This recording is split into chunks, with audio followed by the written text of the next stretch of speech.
الله وبركاته. أعوذ بالله من الشيطان الرجيم.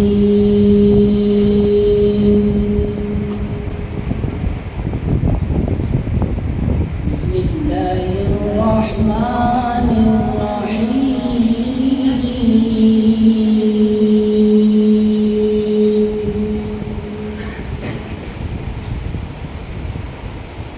وإذ ابتلى إبراهيم ربه بكلمات فأتمهن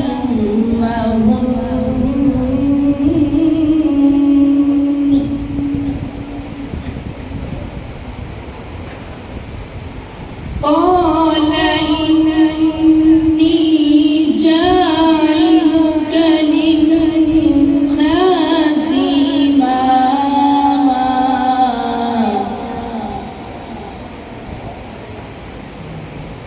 قال ومن ذريتي قال لا ينال عهد الظالمين.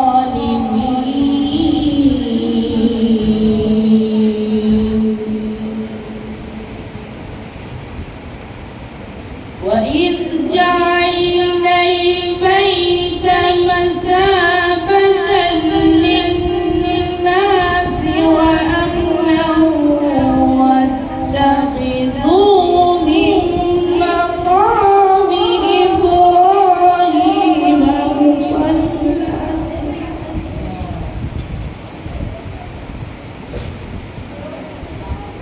وعهدنا إلى إبراهيم وإسماعيل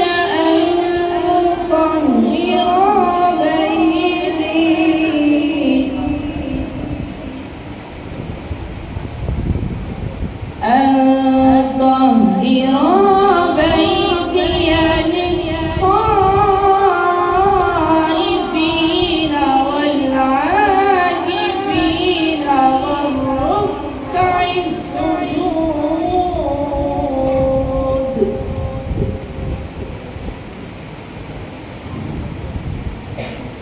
وإذ قال إبراهيم رب اجعل هذا بلدا آمنا وارزق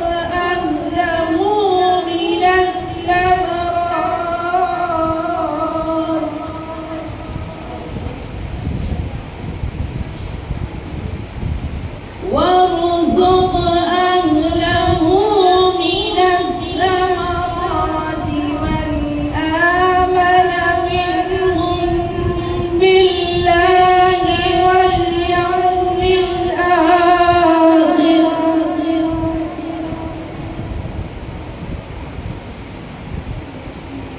قال ومن كفر فأمتعه قليلا ثم أضطره إلى عذاب النار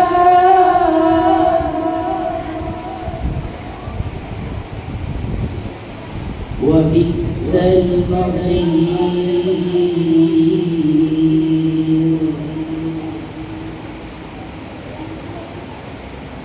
وإذ يرفع إبراهيم القواعد من البيت وإسماعيل ربنا تقبل منا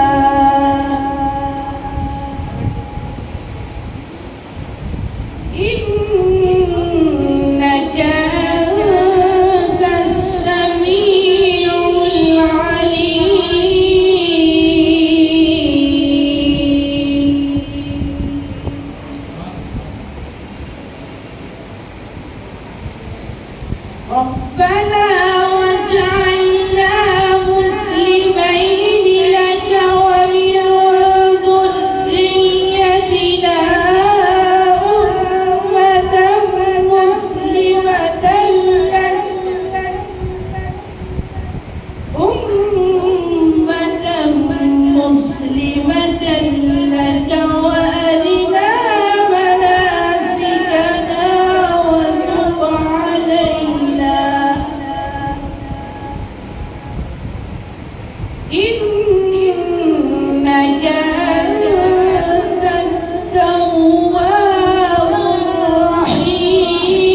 ربنا وابعث فيهم رسولا منهم يتلو عليهم آياتك ويعلمهم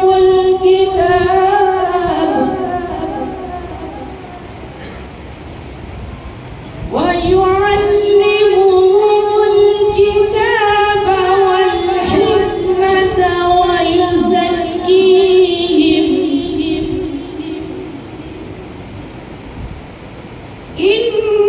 إنك أنت العزيز الحكيم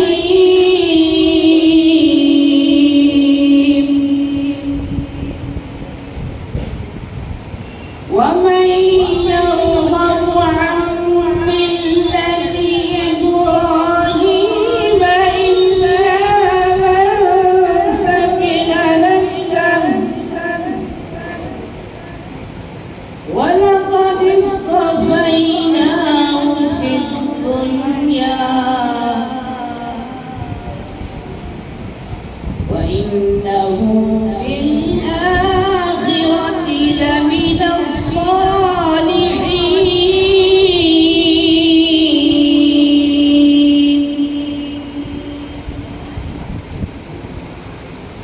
إذ قال له ربه أسلم قال أسلمت لرب العالمين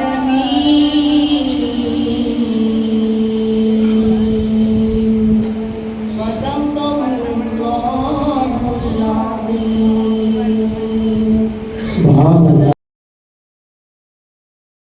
ورحمة الله وبركاته.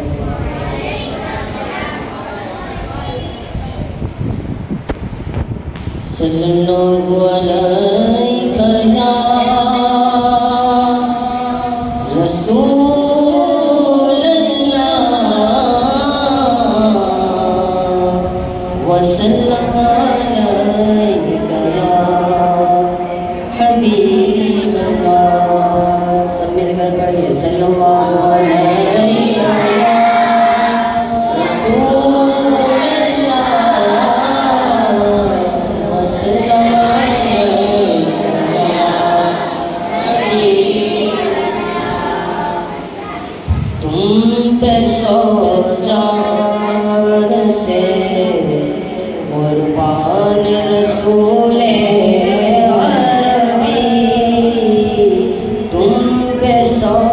جان سے قربان رسول عربی. تم میری جان کی ہو جان رسول عربی. تم میری جان کی ہو جان رسول عربی.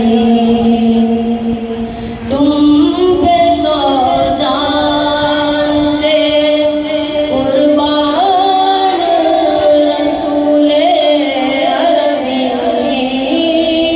تم پہ سو جان سے قربان رسول عربی. تم میری جان کی ہو جان رسول عربی. تم میری جان کی ہو جان رسول عربی. تم پہ سو جان سے آپ کی شان میں ہے بے ادبی بے دینی. آپ کی شان میں ہے بے ادبی بے دینی.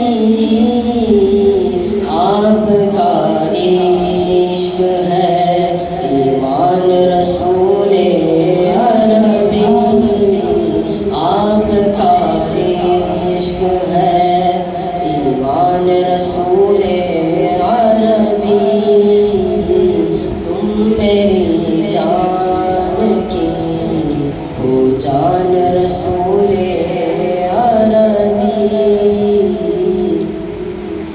آپ کی وجہ سے اللہ کو سب نے جانا آپ کی وجہ سے اللہ کو سب نے جانا ہے بڑا آپ کا احسان رسول عربی ہے بڑا آپ کا احسان رسول عربی تم پہ سو جان سے قربان رسول عربی تم میری جان کی ہو جان رسول عربی ساتھ لے جائیے حسرت کو جو ہوا اخیر ساتھ لے جائیے حسرت کو جو ہوا اخیر اتنا فرمائیے احسان رسول عربی اتنا فرمائیے احسان رسول عربی تم پہ سو جان سے قربان رسول عربی تم میری جان کی ہو جان رسول عربی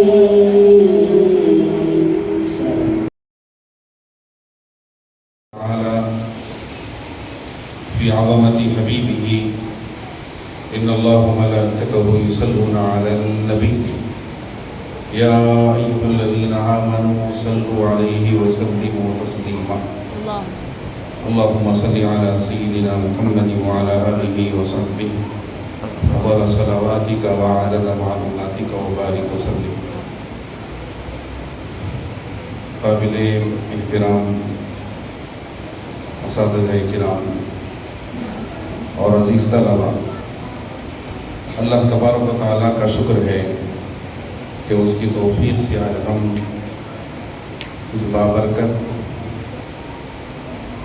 نورانی مجلس میں شریک ہیں اس کا مقصد اپنے آقا و مولا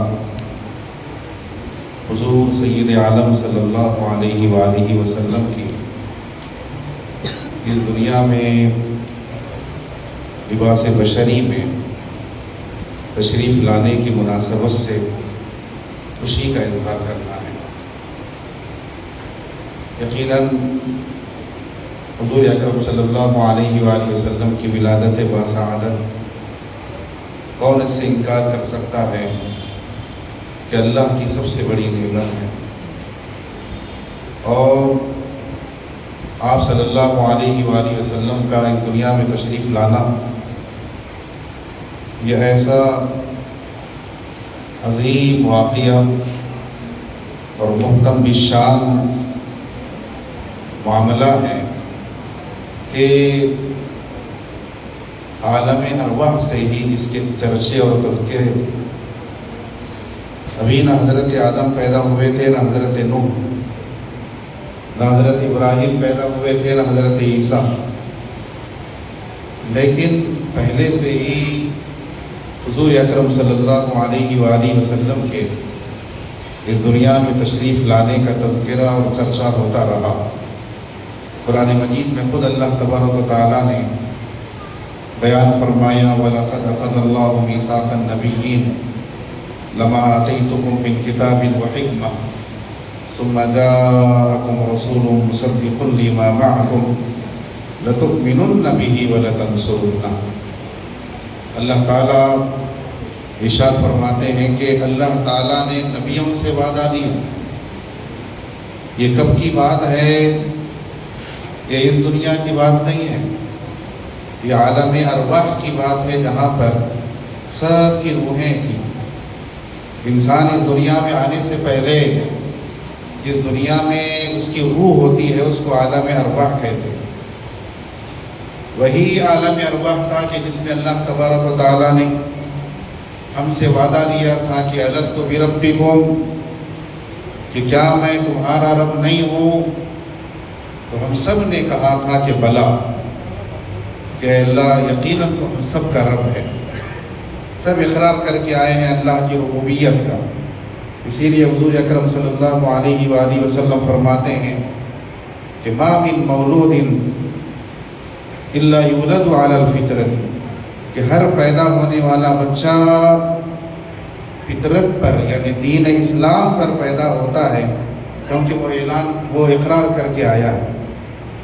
تو ایک تو اللہ تعالیٰ نے وعدہ لیا تھا سب سے، سب بندوں سے اپنے رب ہونے کا، لیکن وہی عالم ارواح میں ایک خاص مجلس منعقد کی گئی تھی جس میں ہر ایک کو آنے کی اجازت نہیں تھی۔ وہ خاص محفل تھی، خاص مجلس تھی، اس میں صرف حاضرین جو ہے انبیاء کرام تھے، صرف نبیوں کو آنے کی اس میں اجازت دی گئی، صرف نبیوں کو جمع کیا گیا تھا، اور سب نبیوں کے سامنے اللہ تعالیٰ نے ہمارے نبی صلی اللہ علیہ وآلہ وسلم کے اس دنیا میں تشریف لانے کا تذکرہ فرمایا، اور فرمایا تھا کہ دیکھو اے نبیوں، جب میں تم کو کتاب دے دوں، حکمت دے دوں، نبی بنا دوں، ثم جاءکم رسول، پھر آئے تمہارے پاس وہ رسول معظم، مصدق لما معکم، جو تصدیق کرنے والے ہوں ان چیزوں کی جو تمہارے ساتھ ہے، تو بتاؤ کہ لتؤمنن بہ ولتنصرنہ، اے نبیوں بتاؤ کہ کیا تم ضرور ان پر ایمان لاؤ گے اور ضرور ان کی نصرت کرو گے؟ کیا اس بات کا تم اقرار کرتے ہو؟ تو سب نبیوں نے اقرار کیا تھا، قالوا اقررنا، کہ ہاں ہم اقرار کرتے ہیں کہ اس نبی آخر الزماں پر ایمان ہم رکھتے ہیں، اس نبی آخر الزماں کی ہم نصرت کرتے ہیں۔ فرمایا کہ قال فاشهدوا وانا معكم من الشاہدین، تم بھی گواہ رہو اور میں بھی گواہوں میں شامل ہو جاتا ہوں۔ فرمایا فمن تولى بعد ذلك فاولئک هم الفاسقون، جو اس وعدے سے، اس عہد سے پھر جائیں گے تو پھر وہ فاسق ہو جائیں گے، ان کی نبوت باقی نہیں رہے گی۔ تو یہ اس وقت کی بات ہے جبکہ ابھی حضرت آدم بھی پیدا نہیں ہوئے۔ اسی وقت سے حضور اکرم صلی اللہ علیہ وسلم کی تشریف آوری، آپ کی بعثت کا چرچا ہوتا رہا، اور اللہ تعالیٰ نے سب سے پہلے آپ کی بعثت اور آپ کی دنیا میں تشریف آوری کا ذکر فرمایا۔ اور پھر انبیاء کی اگر بات کریں تو ہر نبی اپنی قوم کو بتاتے تھے، ایک نبی آخر الزماں آئیں گے، ان کی یہ شان ہوگی، ان کا یہ مرتبہ ہوگا، ان کا یہ مقام ہوگا۔ قرآن مجید میں تو حضرت ابراہیم علیہ السلام کے بارے میں آتا ہے کہ جب انہوں نے اپنے لخت جگر اپنے بیٹے حضرت اسماعیل علیہ السلام کے ساتھ مل کر جب کعبے کی تعمیر کی، اور پھر موقع آیا اللہ کی بارگاہ میں کچھ التجا کرنے کا، اللہ کی بارگاہ میں کچھ مانگنے کا، کچھ دعا کرنے کا، تو انہوں نے خاص طور پہ یہ دعا کی، ربنا وابعث فیہم رسولا منہم یتلو علیہم آیاتک ویعلمہم الکتاب والحکمت ویزکیہم انک انت العزیز الحکیم، کہ اے ہمارے رب ان میں ایک رسول کو بھیج، ربنا وابعث فیہم رسولا منہم یتلو علیہم آیاتک، جو ان پر تیری آیتوں کی تلاوت کریں، انہیں کتاب و حکمت کی تعلیم دے، ان کا تزکیہ کرے، بے شک تو ہی غالب اور حکمت والا ہے۔ تو حضرت ابراہیم نے اس خاص موقع پر اگر کوئی دعا کی تو ہمارے نبی صلی اللہ علیہ وسلم کی اس دنیا میں تشریف آوری کی دعا کی. اسی لیے حضور اکرم صلی اللہ علیہ وآلہ وسلم فرماتے تھے انا دعوت ابراہیم، کہ میں حضرت ابراہیم کی دعا، میرا اس دنیا میں آنا حضرت ابراہیم کی اس دعا کی قبولیت کا ظہور ہے. اور پھر قرآن سورہ صف میں کہتا ہے وَإِذْ قَالَ عِيسَى ابْنُ مَرْيَمَ يَا بَنِي إِسْرَائِيلَ إِنِّي رَسُولُ اللَّهِ إِلَيْكُمْ مُصَدِّقًا لِمَا بَيْنَ يَدَيَّ مِنَ التَّوْرَاةِ وَمُبَشِّرًا بِرَسُولٍ يَأْتِي مِن بَعْدِي اسْمُهُ أَحْمَدُ، کہ حضرت عیسیٰ اپنی قوم سے کہے کہ اے بنی اسرائیل، میں تمہاری طرف اللہ کا رسول بن کے آیا ہوں، اور خاص طور پہ فرمایا کہ میں خوشخبری سناتا ہوں تم کو اس رسول کی جو میرے بعد آئیں گے جن کا نام احمد ہوگا. تو حضرت عیسیٰ نے تو واضح فرما دیا کہ میرے بعد ہی وہ آئیں گے. اسی لیے حضور اکرم صلی اللہ علیہ وسلم فرمائیں کہ انا دعوت ابراہیم و بشارت عیسیٰ، کہ میں حضرت عیسیٰ کی وہ خوشخبری ہوں جو انہوں نے اپنی قوم کو سنائی تھی. اور آپ صلی اللہ علیہ وسلم فرمائیں کہ وَرُؤْيَا أُمِّي، کہ میں میری ماں کا وہ خواب ہوں جو میری والدہ ماجدہ نے دیکھا تھا کہ ان سے ایک نور نکلا ہے جس سے ملک شام کے محلات بھی روشن ہو گئے، کیونکہ ملک شام بہت دوری پہ واقع ہے مکہ مکرمہ سے. تو یہ سب چرچے، یہ سب تذکرے، یہ سب باتیں ہوتی رہی تھی کہ وہ نبی آخر الزماں آئیں گے، تشریف لائیں گے. حضرت عیسیٰ کے کہنے کے بعد تو دنیا کو انتظار تھا. حضرت عیسیٰ تو واضح بول دیے تھے، فرما دیے تھے کہ میرے بعد ہی وہ نبی آئیں گے، نبی آخر الزماں. تو دنیا کو انتظار تھا کہ خاتم النبیین کی تشریف آوری کب ہونے والی ہے، کب وہ آخری نبی تشریف لائیں گے جن کا ذکر تورات میں تھا، کب وہ پیغمبر ذیشان تشریف لائیں گے جن کا ذکر انجیل میں تھا، دیگر آسمانی کتابوں میں تھا، ان کی نشانیاں بیان کی گئی تھی. دنیا کو انتظار تھا. اور پھر آپ صلی اللہ علیہ وسلم کے تشریف لانے سے پہلے ساری دنیا میں برائی کا غلبہ ہو گیا تھا. ہر طرف اندھیرا ہی اندھیرا پھیل گیا تھا، کفر کا، شرک کا، گناہوں کا، ہر طرف. سیرت نگاروں نے خاص طریقے سے تفصیل کے ساتھ ہر علاقے کی کیفیت کو بیان کیا ہے کہ جب حضور اکرم صلی اللہ علیہ وسلم کی ولادت ہوئی تو اس سے پہلے ساری دنیا کی کیا کیفیت تھی، ہندوستان کا کیا عالم تھا، عرب کا کیا ماحول بن گیا تھا، ملک شام کی کیا کیفیت تھی. ہر طرف گمراہی، کفر، ظلم و زیادتی، قتل و غارت گری، ہر طرف جو ہے خرابی ہی خرابی اور فساد ہی فساد تھا. دنیا پریشان تھی کہ کیسے ہوگا اس کا حل، کیسے ہوگا یہ اندھیرا دور، کیسے ہوگا یہ ظلم و زیادتی کا خاتمہ. دنیا انتظار میں تھی. دعا کرنے والے کر رہے تھے، انتظار کرنے والے انتظار میں تھے. بالآخر وہ گھڑی آئی کہ اللہ تبارک و تعالیٰ کو منظور ہوا کہ وہ ہستی اس دنیا میں تشریف لائے کہ جن کی تخلیق اللہ نے سب سے پہلے کی تھی، جن کے نور کی، اور ساری دنیا جن کا انتظار کر رہی تھی. ہر نبی اپنی قوم کو جن کے بارے میں بیان کرتے آئے تھے، ان کے اس دنیا میں تشریف لانے کا مرحلہ اور اس کا وقت آیا، اللہ کو منظور ہوا. دنیا کو پتہ نہیں تھا کہ کل کیا ہونے والا ہے. لوگوں کو پتہ نہیں تھا کہ کل ساری دنیا کی قسمت جاگنے والی ہے. لوگوں کو احساس نہیں تھا کہ کل ساری دنیا سے اندھیرا ختم ہونے کا وقت شروع ہونے والا ہے اور ہر طرف روشنی پھیلنے والی ہے، ہر طرف پھر حق کا غلبہ شروع ہونے والا ہے. لوگوں کو پتہ نہیں تھا. لوگ تو شاید خواب غفلت میں تھے اور غفلت کی نیند میں تھے، لیکن اللہ تبارک و تعالیٰ کی طرف سے پھر ایسا منظوری کا معاملہ ہوا حضور اکرم صلی اللہ علیہ وسلم کے دنیا میں تشریف لانے کا کہ 12 ربیع الاول کی تاریخ تھی اور صبح صادق کا وقت تھا، فجر کا وقت تھا.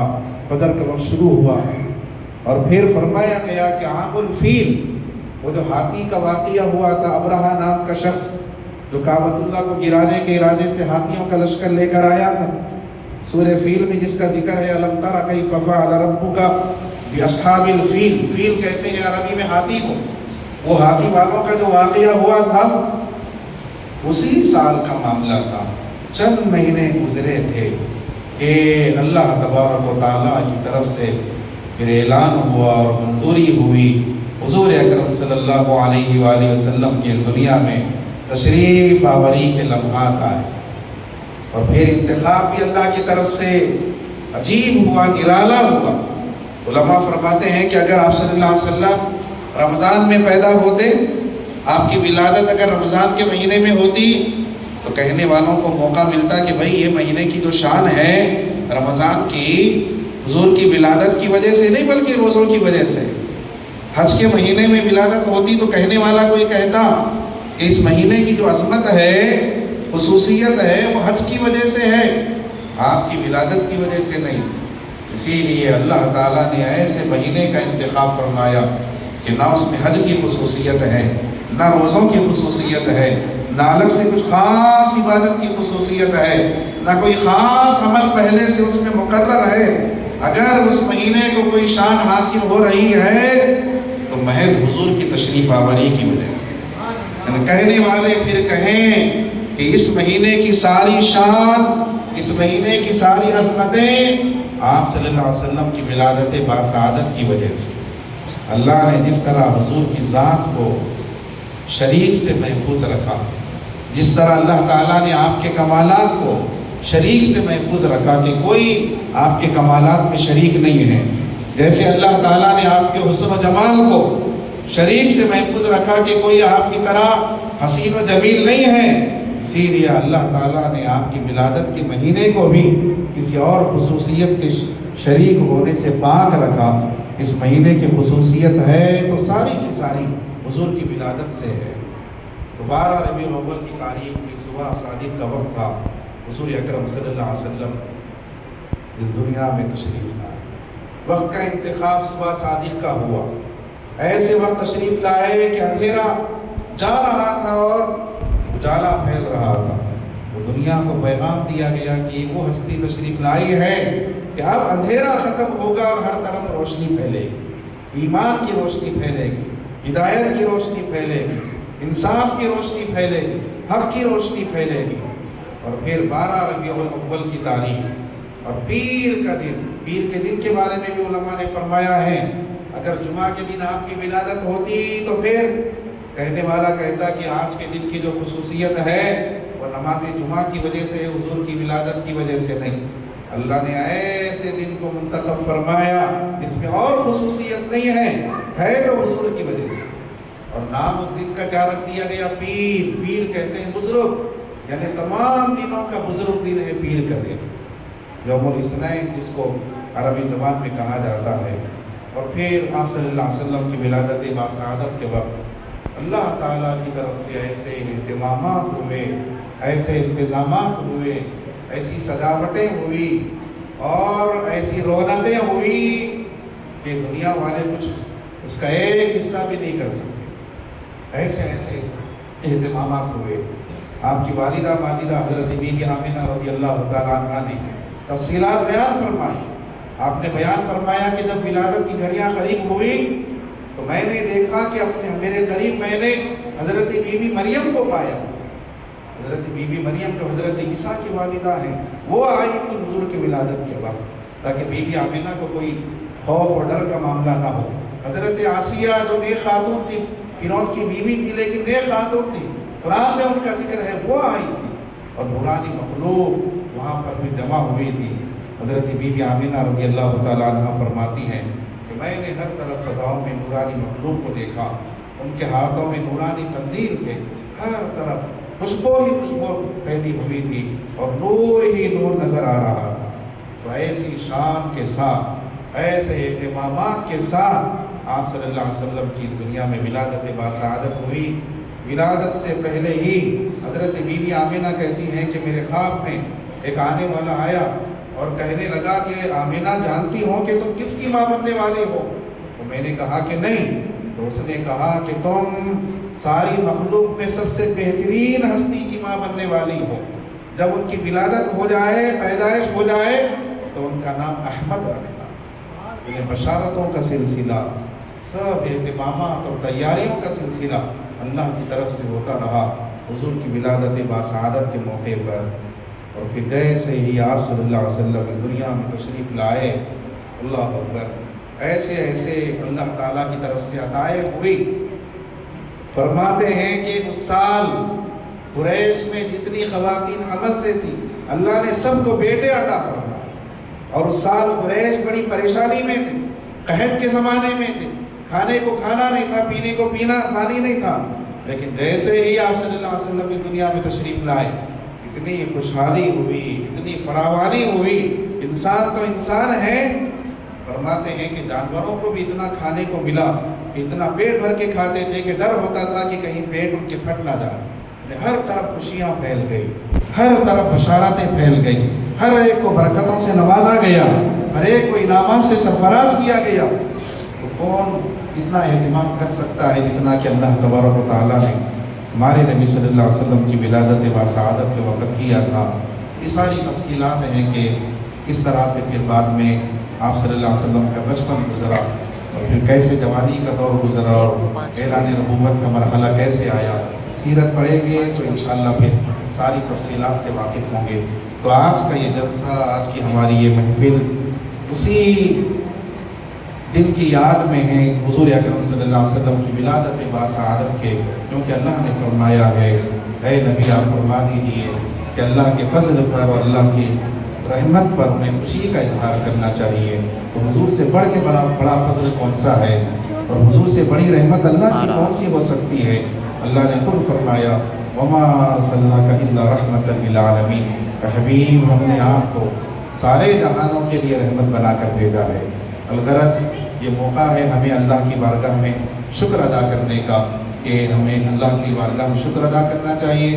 12 ربیع الاول کو خاص طور پہ 2 رکعت شکرانے کے پڑھنا چاہیے، شکر ادا کرنا چاہیے کہ اللہ تو نے ایسے عظیم الشان، ایسے خاتم النبیین، رسولوں کے سردار، ایسے تیرے عظیم نبی کی امت میں ہمیں پیدا فرمایا ہے۔ تو اللہ کی بارگاہ میں شکر ادا کرنا، اور ایسے کام کرنا جس سے حضور خوش ہوتے ہو، زیادہ سے زیادہ درود شریف پڑھنا، اور ہرگز ایسا کام نہیں کرنا جس سے حضور ناراض ہوتے ہو۔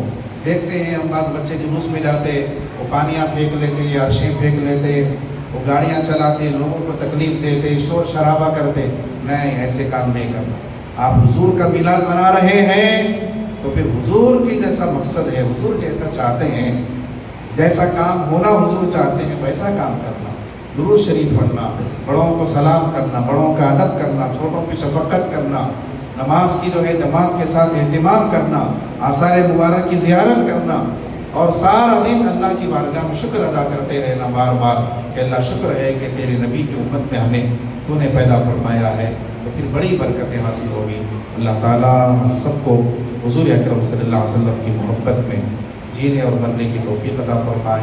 اللہ تعالیٰ دعا ہے کہ یا رب العالمین، جس طرح تو نے اپنے فضل و کرم سے ہمیں اپنے حبیب صلی اللہ علیہ وسلم کی امت میں پیدا فرمایا، اسی پر ہمارا خاتمہ فرما۔ ہمیں حضور اکرم صلی اللہ علیہ وسلم کا کامل ادب، کامل اتباع اور کامل محبت نصیب فرما۔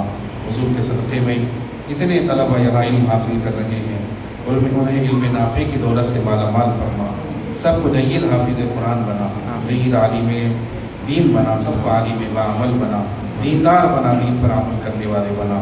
اللہ تعالیٰ سب کے مقاصد کی تکمیل فرما۔ آمین۔ وصلی اللہ تعالیٰ وسلم علی خیر خلقہ سیدنا محمد وعلی آلہ واصحابہ اجمعین۔ الحمدللہ رب العالمین۔ سید عبد الرحمن علیہ یعقوب، محمد مزمل، محمد عبد المنان، احمد بن خالد،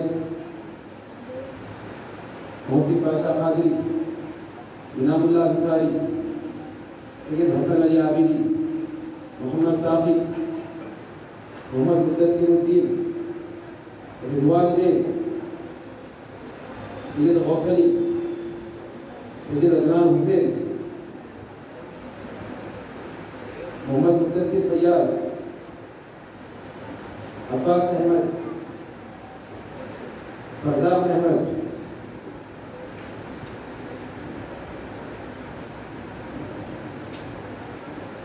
محمد ثاقب،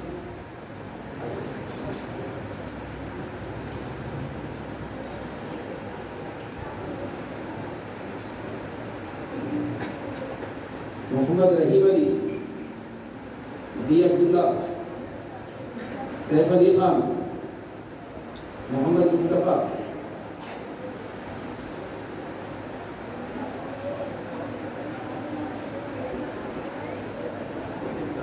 سامنے آ جائے جن جن بچوں کو انعامات دیے گئے اور سامنے کی طرف آئے